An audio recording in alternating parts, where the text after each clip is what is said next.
ভগ্ন চলঙৰ সৈতে এটা কাছই জীৱন যাত্ৰা কৰিছে। যোৱা 11 জুনত এই কাছটো উদ্ধাৰ কৰিছিল প্ৰকৃতিপ্ৰেমী তথা অধ্যাপক সৌৰভ বৰকটকীয়ে। তেজপুৰৰ দপৰবতীয়াৰ সমীপত এই কাছটো উদ্ধাৰ কৰাত বিশেষভাৱে সহযোগ আগবঢ়াইছিল অনন্ত শইকীয়া নামৰ লোকজনে। কাছটো অনন্ত শইকীয়াই বৰকটকীক দিওঁতে কাছৰ চলঙত এটা দীঘলীয়া দাগ থকাটো আৰু কাছটো পূৰ্বতে কোনোবাই আঘাত কৰাটো নিশ্চিত হৈছিল অধ্যাপক বৰকটকী। সেয়েহে বৰকটকীয়ে কাছটো নি অভিজ্ঞ চিকিৎসক তীৰত সিঙৰ হতুৱাই প্ৰাথমিক চিকিৎসাৰ ব্যৱস্থা কৰোৱাইছিল। অৱশ্যে চিকিৎসাত এইটো নিশ্চিত হৈছিল যে কাছটো সম্পূৰ্ণ সুস্থ বুলি।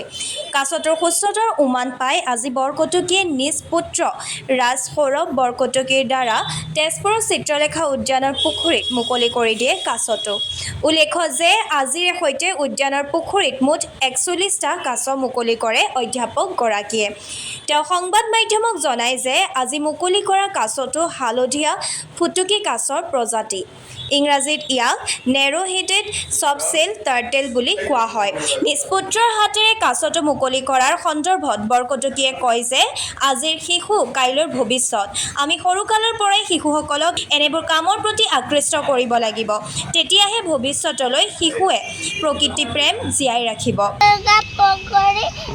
কাছ মাৰিব নালাগে, কাছ বচাব লাগে আৰু কাছ কাটিছিলে আৰু মোৰ তাতে ঠিক কৈছে আৰু লগত কাছ মাৰিছোঁ আৰু লগত কাছ পকাই খাব নালাগে। কোনোবা ধৰিলে পুলিচে জেলত সোমাই থৈ দিব।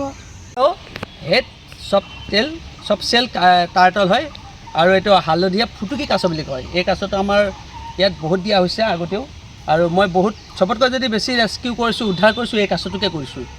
এই কাছটো যোৱা পৰহি মোক তাৰমানে আমাৰ অনন্ত শইকীয়া নামৰ এগৰাকী প্ৰকৃতিপ্ৰেমীয়ে কাছটো মোক ফোন কৰি জনাইছিলে ৰাতি 12মান বজাত, 11:30-12মান বজাত আনিছিলে, আৰু মই আৰু মোৰ বন্ধু টুটুমণি কলিতাই গৈ কাছটো উদ্ধাৰ কৰিছিলোঁ।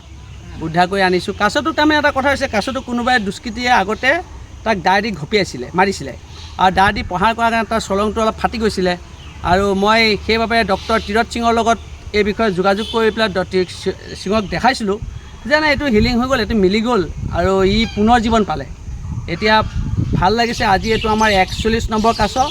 আমি এইটো চিত্ৰলেখা পুখুৰীত এৰিলোঁ, আৰু সেই সময়ত কাছটো উদ্ধাৰ সময়ত আমাৰ টুটুমণি কলিতাও আছিলে, আৰু মই অনন্ত শইকীয়াকো ধন্যবাদ জনাইছোঁ তেওঁ এই কাছটো উদ্ধাৰ কৰি দিয়াৰ বাবে।